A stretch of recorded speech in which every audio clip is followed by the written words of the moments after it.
Olá pessoal, bom dia a todos. Todos estão bem? Então, essa é mais uma aula de redes de computadores, realizada então no formato assíncrono, certo? Para essa aula de hoje. E nós vamos então continuar o estudo da camada de rede, tá certo? Vamos então introduzir mais alguns conceitos sobre essa nova camada que a gente começou a estudar na aula passada e hoje vamos então dar continuidade no estudo de camada de rede. Alguns conceitos básicos iniciais e vamos então entender um pouco para que servem seus motivos de estar estudando. Nós vamos então estudar agora o cabeçalho IP, certo? Que é um cabeçalho aí extremamente importante, pois no endereçamento IP algumas informações precisam então ser encaminhadas e o endereçamento IP ele é composto aí por vários campos e nós vamos então entender um pouco sobre cada campo desses no próximo slide. Então, cada campo possui então uma denominação, uma descrição associada e uma quantidade de bits ao qual corresponde no cabeçalho IP, certo? Então, o campo version ele possui aí a finalidade de descrever, ou melhor, de identificar a versão do protocolo IP. Então, ele vai exercer aquele cabeçalho de uma versão do protocolo IPv4 ou IPv6, certo? O campo head length ele descreve então o tamanho do cabeçalho, certo? Que deve, deve então ser um número múltiplo de 32 bits, certo? O campo Type of Service Flags, ele possui lá 8 bits e serve então para permitir a priorização de pacotes, dependendo então da sua aplicação, certo? Então existe um algoritmo em algum momento que vai estar lendo esse cabeçalho, lendo então esse campo e verificando então a priorização entre os pacotes que estão endereçados. Tem mais um campo importante também é o campo Total Packet Length, certo?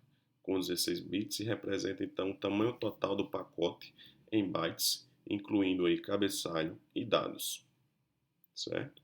Mais um campo Fragment Identifier com 16 bits possui então a funcionalidade de identificar partes de um pacote fragmentado para ajudar na remontagem. Mais um campo, o campo Fragmentation Flags, certo? Possui lá 3 bits, se você observar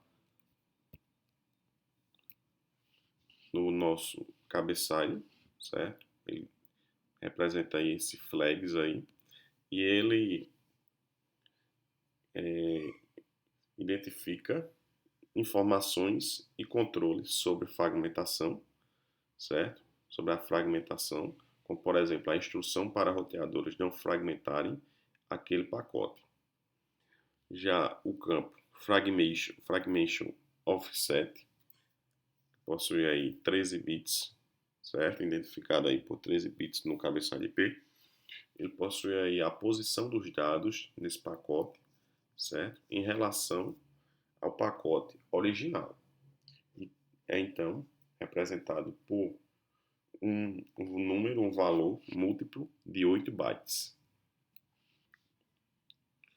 Já o campo Time to Live, certo? Com 8 bits, ele vai então indicar o número restante de hops que o pacote pode seguir antes de ser considerado inválido e descartado.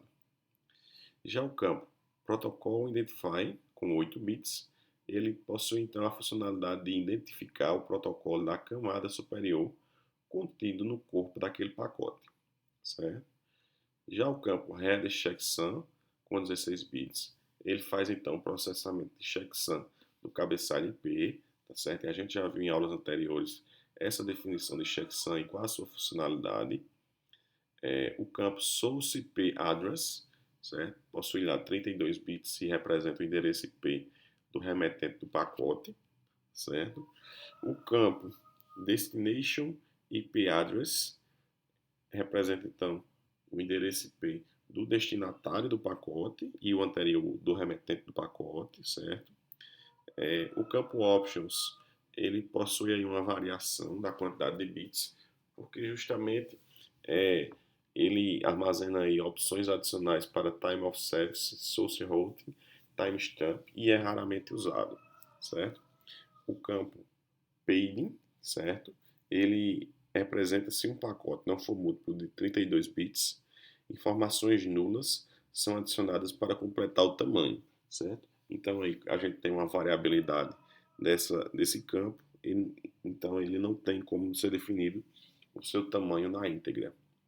E o campo data, certo? É justamente o campo em que os dados que o IP deverá carregar, certo? Relacionados aos protocolos e aos dados puros que estão lá contidos em determinado pacote. Agora vamos então entender um pouco, de forma básica, uma introdução à fragmentação e remontagem, que é um processo aí bastante utilizado na camada que estamos utilizando, é, que estamos analisando, tá certo? E para entender fragmentação e remontagem, certo? De dados e tudo mais, nós temos então que entender o conceito que está associado a isso, que é o conceito de MTU, certo? Que é Maximum Transmit Unit. MTU, pessoal, MTU é o tamanho máximo que um pacote pode ter, certo? E esse MTU ele é então padronizado de acordo com a interface física, certo? Da estrutura ao qual ela está sendo, ao qual ela foi viabilizada. E cada roteador, estando em mãos desse conceito de MTU, ele deve então fragmentar o pacote, certo? Antes de encaminhá-lo para uma interface, no caso do tamanho original ser maior que o tamanho do MTU. Então esse seria então o conceito de fragmentação, certo? Relacionado então ao que? Ao que cada roteador ele possui a funcionalidade de fragmentar um determinado pacote antes de encaminhá-lo, certo? No caso do tamanho daquele pacote, ele ser então maior do que esse tamanho máximo que um pacote pode ter, certo? Esse tamanho do MTU.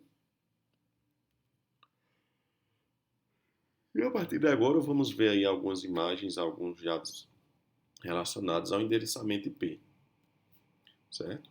Inicialmente, existem aí três classes possíveis de endereços IP, tá certo? Classe A, classe B e classe C.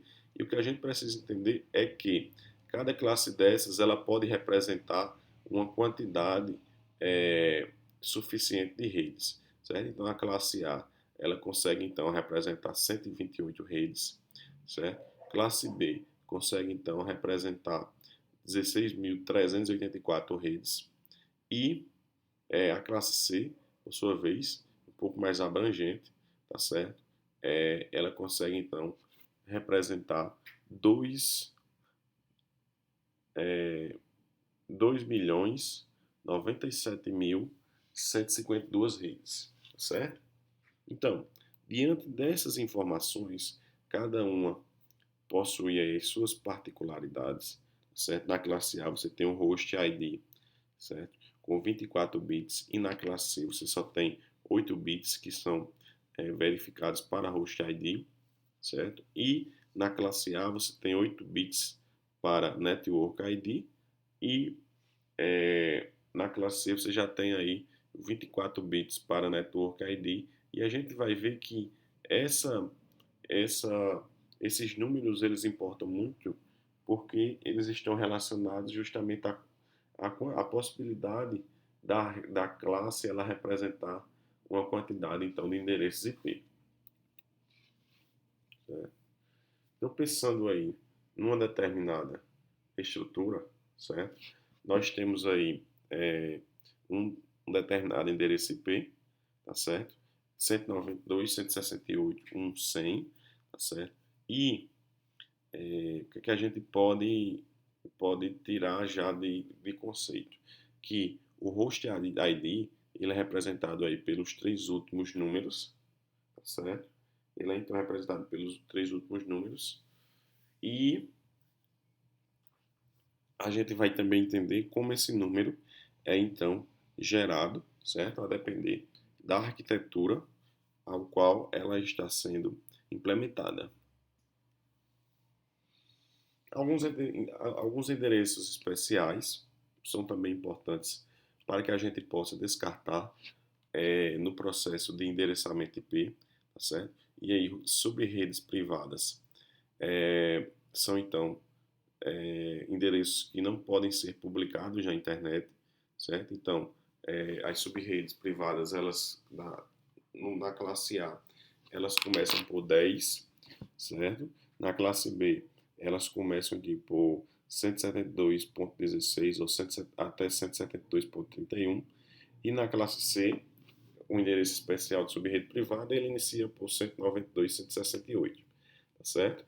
Então são subredes privadas de uma grande rede e não são endereços publicados na internet. Outros endereços especiais, certo? São, por exemplo, o endereço 0.0.0.0, o endereço 0.0.0.124, certo? O endereço 255 quatro vezes, certo? Entre outros, como por exemplo 127.x.x.x aí seria um número a ser gerado e representa então o que chamamos de loopback, certo? Outros endereços aí inválidos para hosts, que são, por exemplo, 255.9.56.45, em que parte do endereço para hosts ele não pode ter então o valor inicial 255, certo? E outro exemplo é o endereço inválido, é o 0.12.16.89, em que é relacionado que parte do endereço não pode então ter um valor igual a zero, certo? Então são endereços especiais que não são utilizados ou não podem ser publicados na internet.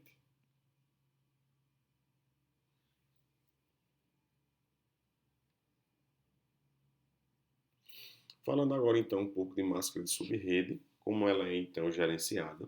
A máscara ela serve então para indicar qual parte do endereço IP identifica o endereço de rede e qual parte identifica o endereço do host, tá certo?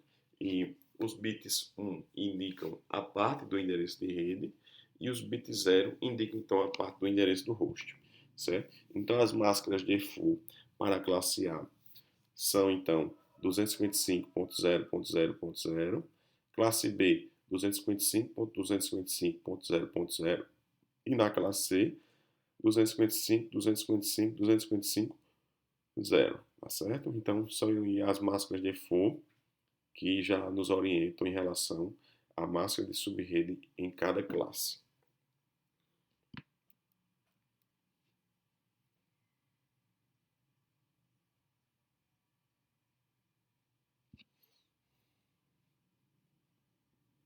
Então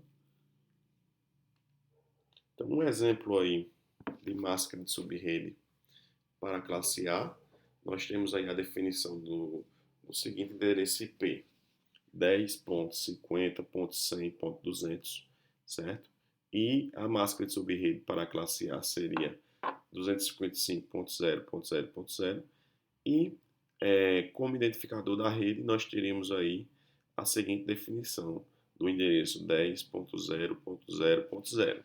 Já na classe B, certo? Nós teríamos aí o endereço IP 10.50.100.200, a máscara de subrede, de acordo com a definição anterior, 255.255.0.0, e a identificação da rede seria então 10.50.0.0. Certo? Seria igual, então, a identificação da rede na classe B para a qual aquele endereço IP ele foi definido. Já na classe C, certo? Nós teríamos aí um exemplo de endereço IP 10.50.100.200 com a rede então identificada pelas iniciais 10.50.100.0, certo?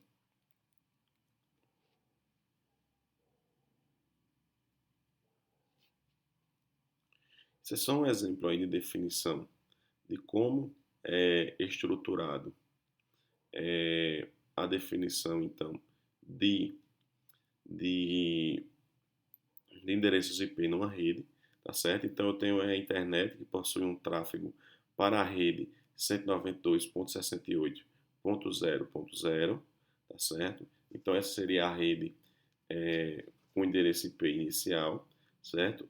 Existe um tráfego, então, para o roteador dessa rede. Esse roteador, ele possui a conexão com dois hubs, e esses hubs, eles estão ligados diretamente a máquinas, tá certo? Então, o roteador, ele possui a funcionalidade de fazer esse endereçamento aí, essa definição do que seria os endereçamentos IP para as máquinas, certo? Então, para o hub à esquerda, ele define que as máquinas elas é, vão então estar nesse intervalo de endereço IP 192.168.0.64, certo? Até então, seria então desse endereço até o endereço IP 192.168.0.60 e 60, não, 0.127, tá certo? E no lado na direita, certo? O hub ele estaria com endereços IP relacionados de 192.168.0.128 até a definição final da quantidade de endereços IP possíveis, tá certo? Então, se você observar na direita, certo? Os, o, as máquinas aí que estão interligadas, elas possuem os endereços 192.168.0.65, o outro 0.66 e o outro 0.126. Já no lado direito, certo? Na parte 2 aí, você teria as máquinas que são 0.0.129, 0.130, 0.190, tá certo? Então teria então essa definição aí de particionamento desse endereçamento IP de acordo com que a rede ela está então configurada. Então, ao realizar endereçamento IP atualmente, tá certo? É utilizado então um mecanismo de CIDR, certo? Que é chamando de Classless Interdomain Routing, certo? É uma funcionalidade aí bastante interessante que é utilizada então para endereçar o IP atualmente, certo? A primeira definição é que a porção do endereço de rede ela tem então um tamanho aí arbitrário, certo? E o formato do endereço, nesse formato de endereçamento IP, seria então a.b.c.d barra x, certo? Em que x é o número de bits, na parte de rede do endereço, tá certo? Então aí você tem aí a definição da parte azul, que representa então a parte da rede definida, certo? Barra parte do hospedeiro, que representa então o número de bits na parte de endereço, ou melhor, na parte de rede do endereço.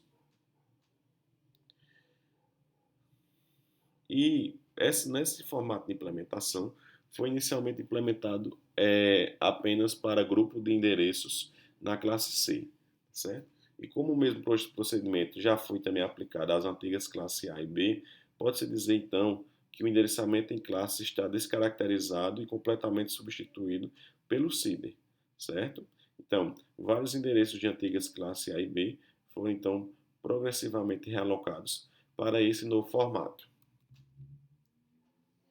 certo? E como então um sistema final, certo? Uma máquina servidora, uma máquina cliente, poderia então ter um endereço IP utilizando CIDR, certo? Através de quê? Através de configuração estática e através da execução aí do protocolo DHCP, certo? Que o protocolo DHCP, que seria então o Dynamic Host Configuration Protocol, certo? Ele obtém então dinamicamente esses endereços IP de um servidor, certo? Através de um mecanismo plug and play, certo? E aí, como uma rede, ela obtém então a parte de subrede do endereço IP, certo? Para a rede, ela teria então, ela obtém então a porção alocada no espaço de endereço do seu provedor ISP, certo? Que possui então a funcionalidade de alocar endereços, gerenciar DNS, atribuir nomes de domínios, entre outras funcionalidades básicas para a definição do espaço de endereço, certo? Daquela determinada subrede. Desculpa. E o funcionamento do DHCP, certo? Basicamente, ele possui aí a seguinte definição, certo? Seria então, eu tenho aí um cliente, certo? Com um servidor, um cliente ele faz então a chamar uma requisição ao servidor, seria uma requisição DHCP Discovery, certo?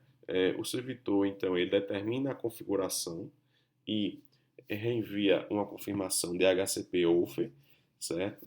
Dessa vez o cliente ele então seleciona essa configuração, certo? E envia uma,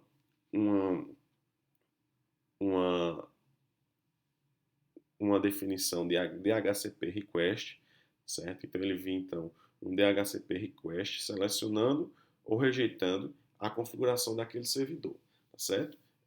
No caso aí ele selecionou a configuração daquele servidor, do servidor B, que confirma a sua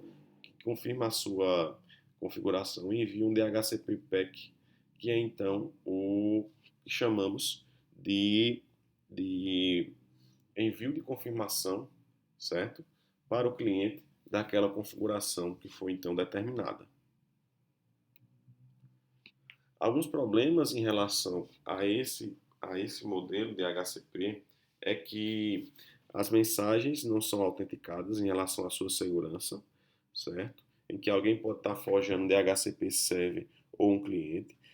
O cliente, então, ele não tem como confiar no servidor e vice-versa, certo? E em relação à configuração, para redes com mais de um servidor, certo? Os servidores na rede não podem, então, trocar informações. A troca de informações é, então, entre o servidor e o cliente, certo? Não existe, então, protocolo server-server, certo? Que podem trocar informações entre dois servidores.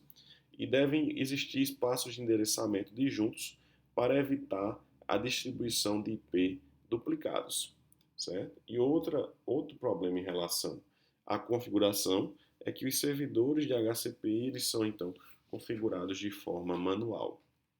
Isso pode, obviamente, ocasionar erros, certo? Pelo fato de pessoas estarem realizando essa configuração de forma primária.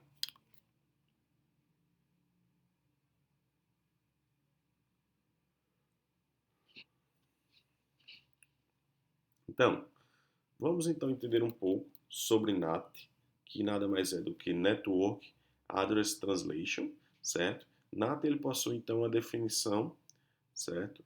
Para esses endereços esses endereços IP relacionados a redes domésticas, redes locais e para o resto da internet, tá certo? Então, para redes locais, os datagramas com origem ou destino nesta rede possuem então os endereços 10.0.0/24 para origem e destino, os que são efetivados de forma usual. Já para o resto da internet, NAT define que todos os datagramas que saem da rede local possuem o mesmo e único endereço IP do NAT de origem, que seria então o número 138.76.29.7, certo? Determinado aí por números diferentes de portas de origem. E a motivação de utilização de NAT é que redes locais elas podem então utilizar apenas o endereço IP, que seria então esse endereço aí 10.0.0/24 para origem, certo? Então não é preciso alocar uma gama de endereços de ISP em que apenas um endereço IP é utilizado então para todos os dispositivos, certo? E aí é definido também que pode-se alterar os endereços dos dispositivos na rede local sem precisar notificar o mundo exterior daquela alteração, visto que a rede local ela é possui então um requisito de comunicação interna e não é necessário você publicar é, e enviar para algum servidor aquela definição de alteração do endereço de rede local, certo? Então, pode-se também mudar o ISP sem alterar os endereços dos dispositivos na rede local, e os dispositivos da rede local não são explicitamente endereçáveis ou visíveis pelo mundo exterior, certo? Isso, então, um adicional de segurança bem importante. E a implementação do roteador NAT, que define, então, esses endereços da rede local e do resto da internet, ele deve, então, em sua implementação, tratar datagramas que saem, certo? Substituir o endereço IP de origem de cada datagrama para o endereço IP do NAT, que seria, então, a nova porta. Lembrar, certo? Na tabela de tradução do NAT, cada endereço IP de origem para o par de tradução do endereço IP do NAT, certo? E tratar datagramas que chegam, certo? Que seria, então, substituir endereço IP do NAT nos campos de destino de cada datagrama pelos correspondentes endereços IP da porta de origem, armazenados, então, na tabela NAT. Então, nesse endereçamento da tabela NAT, cada campo possui aí um número de porta com 16 bits. E isso já possui, então, a possibilidade de implementação de 65.536 conexões simultâneas com um único endereço de LAN, certo? E é dito também que NAT é uma proposta um pouco controversa, porque roteadores deveriam, então, processar somente até a camada de rede, certo? Fazem o que ocorre, então, a violação do argumento fim a fim. Beleza, pessoal? Então, essa aula foi aí um pouco introdutória, a gente ainda não viu as funcionalidades ditas da camada de rede. Vimos aí, então, algumas implementações, vimos também algumas funcionalidades já que são relacionadas à questão de fragmentação, de remontagem, utilização de NAT, questão das classes de endereçamento IP. E na próxima aula nós vamos então ver as funcionalidades de definição do IPv6, vamos entender um pouco de roteamento e encaminhamento, certo? Então foi isso. Agradeço a todos por estarem assistindo essa aula e tenham todos um bom final de semana.